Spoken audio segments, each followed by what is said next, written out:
एक जमाना था, खुद ही स्कूल जाना पड़ता था क्योंकि साइकिल बस आदि से भेजने की रीत नहीं थी। स्कूल भेजने के बाद कुछ अच्छा बुरा होगा ऐसा हमारे माँ बाप कभी सोचते भी नहीं थे।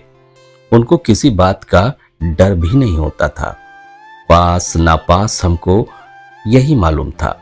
प्रतिशत से हमारा कभी संबंध ही नहीं था। ट्यूशन लगाई है ऐसा बताने में भी शर्म आती थी क्योंकि हमको ढपोर संग समझा जा सकता था। किताबों में पीपल के पत्ते, विद्या के पत्ते, मोर पंख रखकर हम होशियार हो सकते हैं, ऐसी हमारी धारणाएं थीं। कपड़े की थैली में, बस्तों में और बाद में एल्युमिनियम की पेटियों में किताब कापियां बेहतरीन तरीके से जमा कर रखने में हमें महारत हासिल थी। हर साल जब नई क्लास का बस्ता जमाते थे, उसके पहले कापी किताब के ऊपर रद्दी पेपर की जिल्द चढ़ाते थे और यह काम एक वार्षिक उत्सव या त्योहार की तरह होता था। साल खत्म होने के बाद किताबें बेचना और अगले साल की पुरानी किताबें खरीदने में हमें किसी प्रकार की भी शर्म नहीं होती थी क्योंकि तब हर साल न किताब बदलती थी और न ही पाठ्यक्रम।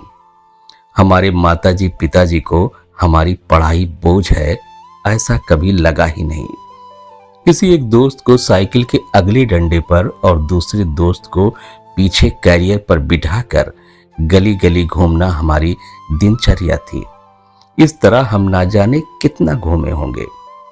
स्कूल में मास्टर जी के हाथ से मार खाना और पैर के अंगूठे पकड़कर खड़े रहना और कान लाल होने तक मरोड़े जाते वक्त हमारा ईगो कभी आड़े नहीं आता था। सही बोले तो ईगो क्या होता था यह हमें मालूम ही नहीं था। घर और स्कूल में मार खाना भी हमारे दैनिक जीवन की एक सामान्य प्रक्रिया थी। मारने वाला और मार खाने वाला दोनों ही खुश रहते थे। मार खाने वाला इसलिए क्योंकि कल से आज कम पिटे हैं और मारने वाला इसलिए कि आज फिर हाथ धो लिए हैं। बिना चप्पल जूता के किसी भी गेंद के साथ लकड़ी के पट्टियों से कहीं पर भी नंगे पैर क्रिकेट खेलने में क्या सुख था वह हमको ही पता है। हमने पॉकेट मनी कभी मांगी ही नहीं और पिताजी ने कभी दी भी नहीं, इसलिए हमारी आवश्यकता भी छोटी छोटी सी ही थी। साल में कभी कभार 2-4 बार सेव मिक्सचर, मुरमुरे का भेल, गोल टाफी, गोली तो बहुत होता था। इतना खा लिया तो बहुत ही होता था। उसमें भी हम बहुत खुश हो लेते थे।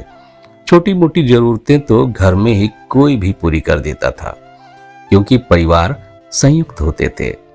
दिवाली में लगी पटाखों की लड़ी को छुट्टा करके एक एक पटाखा फोड़ते रहने में हमको कभी अपमान नहीं लगा।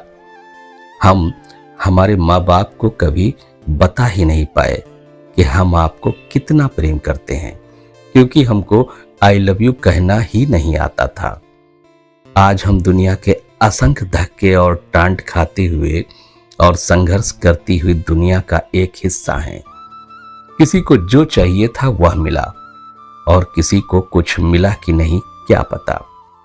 स्कूल की डबल ट्रिपल सीट पर घूमने वाले और हम स्कूल के बाहर उस हाफ पैंट में रहकर गोली टाफी बेचने वाले की दुकान पर दोस्तों द्वारा खिलाए पिलाए जाने की कृपा हमें याद है।